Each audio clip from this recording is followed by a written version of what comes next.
रियासत के अलावा किसी भी इदारे या गिरोह की तरफ से ताकत का इस्तेमाल और मुसल्लह कार्रवाई नाकाबिल कबूल है। पाकिस्तान तमाम पाकिस्तानियों का है।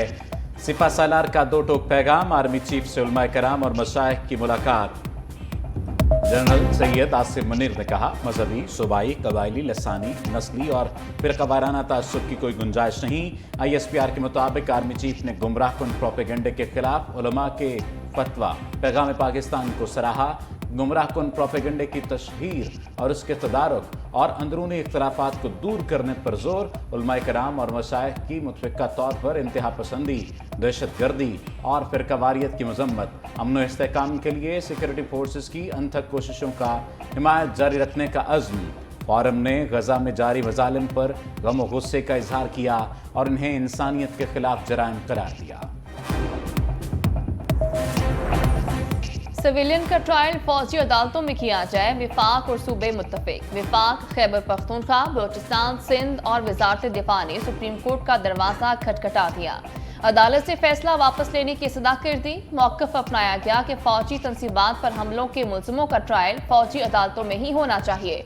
सुप्रीम कोर्ट ने कानून और हक़ाइक़ का दुरुस्त जायजा नहीं लिया। अपील पर फैसले तक सुप्रीम कोर्ट का हुक्म मुअत्तल करने की इस्तदा। आर्मी एक्ट और ऑफिशियल सीक्रेट एक्ट की कलअदम दफात बहाल करने की भी इस्तदा। अपील में कहा, मिलिट्री फोर्स केस का बेंच प्रैक्टिस एंड प्रोसीजर कानून के तहत नहीं था। शोधा फोरम भी फैसले के खिलाफ सुप्रीम कोर्ट से रुजू कर चुके।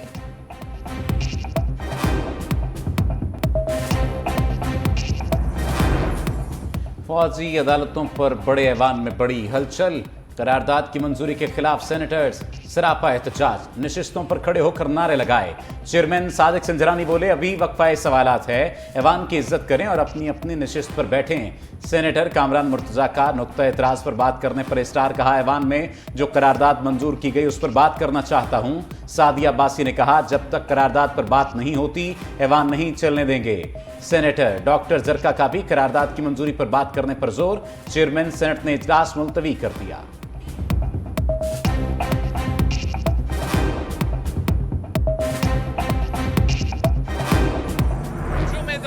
मौजूद है उन सबको हमारा यही पैगाम है कि आप भी पाकिस्तान के अवाम पे भरोसा करें, दाएं बाएं ना देखें, अवाम की तरफ देखना है। अगर एक बार फिर किसी को मुसल्लत किया जाता है, अगर एक बार फिर इलेक्शन नहीं सिलेक्शन होता है, पाकिस्तान के अवाम सिलेक्टेड राज कबूल नहीं करेंगे। बिलावल के लफ्जी ड्रोन्स पुराना इतिहादी टारगेट। मर्दान में भी नवाज शरीफ पर ताने कसे। कहा, आजकल एक शख्स इलेक्टेबल्स की तलाश में है। महंगाई लीग में शामिल होने वाले इलेक्शन नहीं जीत सकते। पुराने सियासतदान होने का तंज भी जड़ दिया।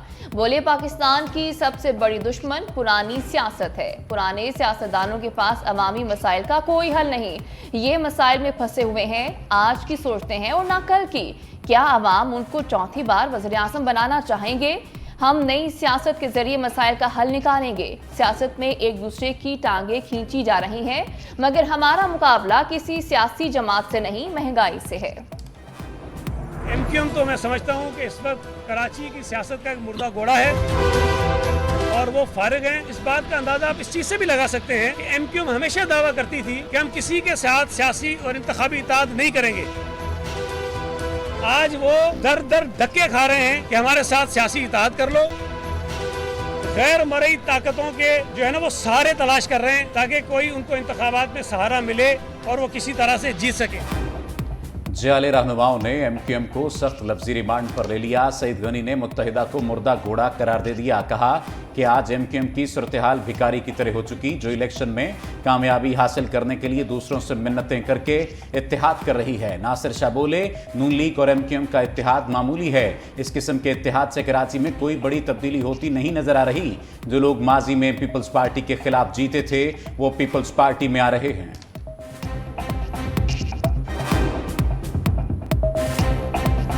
जब से MQM ने अपनी फुल फ्लैश एक्टिविटीज अवाम के अंदर शुरू की हैं, हमने मलीर में जलसा किया, औरंगी टाउन में जलसा किया, तो इनको अब ये नजर आ गया कि जिस MQM को इन्होंने अरबों रुपए लगाकर साजिशें करके एमक्यूएम को बिखेर दिया था, धड़ों में तकसीम कर दिया था, वो एमक्यूएम अब ताकतवर तनावर दरख्त बन रही है, अवाम में मकबूलियत हासिल कर रही है, तो इनकी रातों की नींदें उड़ गई हैं।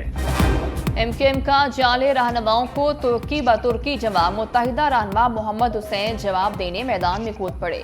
भिखारी का जवाब पीपल्स पार्टी को भीख मांगने वाली जमात कहकर दिया। कहा, हमारे इतिहाद से पीपल्स पार्टी की रातों की नींदें उड़ गई हैं। बिलावल को किसी सूरत वज़ीर आज़म नहीं बनने देंगे।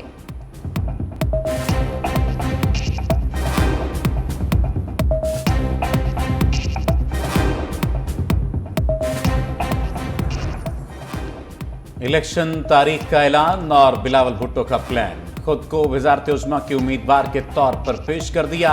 सियासी तज्जियाकारों के मुताबिक तहरीक इंसाफ की तोड़फोड़ से आसिफ जरदारी और बिलावल ने पंजाब से सियासी उम्मीदें वाबस्ता की, लेकिन पीटीआई का घोंसला छोड़ने वाले सियासी परिंदे इस्तेहकाम पाकिस्तान पार्टी की छत पर बैठ गए। मुबस्सरीन का कहना है, बिलावल भुट्टो वज़ीर आज़म बनने की ख्वाहिश जरूर करें, मगर जरा जमीनी हकायक पर भी नजर दौड़ा लें। मुस्लिम लीग नून और मुत्तहिदा कौमी मूवमेंट का इत्तेहाद इन्हें शहर कायद में भी टफ टाइम देगा।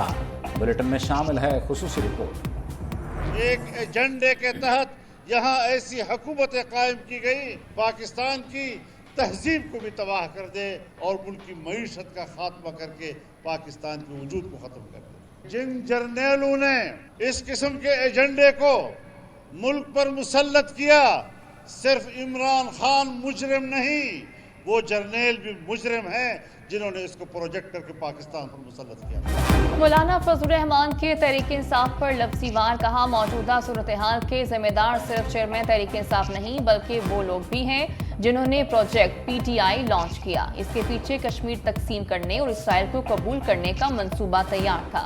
खैबर पख्तूनख्वा में एक हुकूमत बनाई गई, इस सूबे की रिवायत और इस्लामी इक़्तिदार को नुकसान पहुंचाया गया।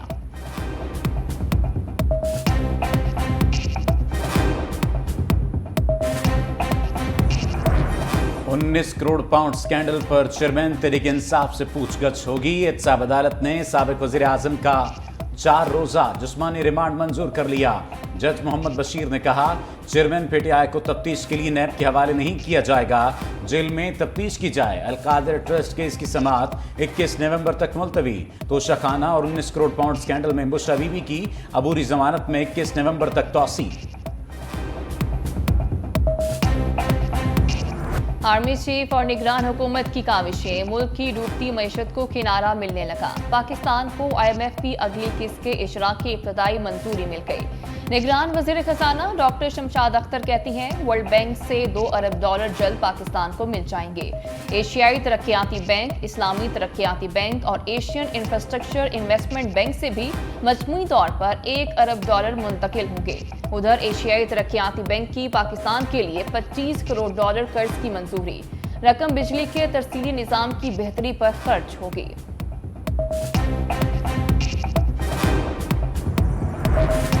महंगाई का अवामी ख्वाहिशात पर बड़ा हमला, हफ्तावार बुनियादों पर शरह में 10% इजाफा रिकॉर्ड, मजमूई शरह 42% के करीब पहुंच गई। इदारा शुमारियात की रिपोर्ट, रवां हफ्ते 25 अशियाए ज़रूरिया की कीमतें बढ़ गईं।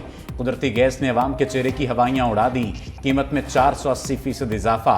चाय की पत्ती को भी महंगाई का उबाल, 8.88% बढ़ गई। दाल मसूर 5.2, मुर्गी 4, लहसुन 9, नमक 3% महंगा, आटा 2.64, LPG और आलू 2% महंगे।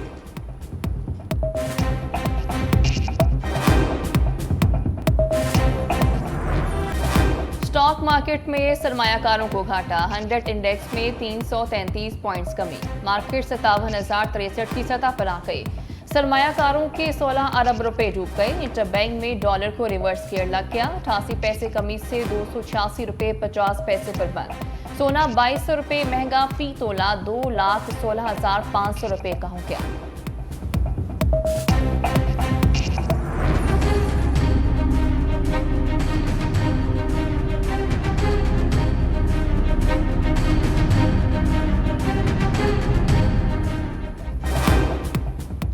Smog out of control, Lahore में आलूदगी के बादल छा गए। आलमी फहरिस्त में दूसरी पोजीशन, एयर क्वालिटी इंडेक्स 337 तक रिकॉर्ड। लाहौर समेत मुतासरा 8 अजला में कल निजी और सरकारी तालीमी इदारे बंद रहेंगे। हुकूमत ने लाहौर में 28 नवंबर को मसनूई बारिश के लिए इक़दाम का फैसला कर लिया।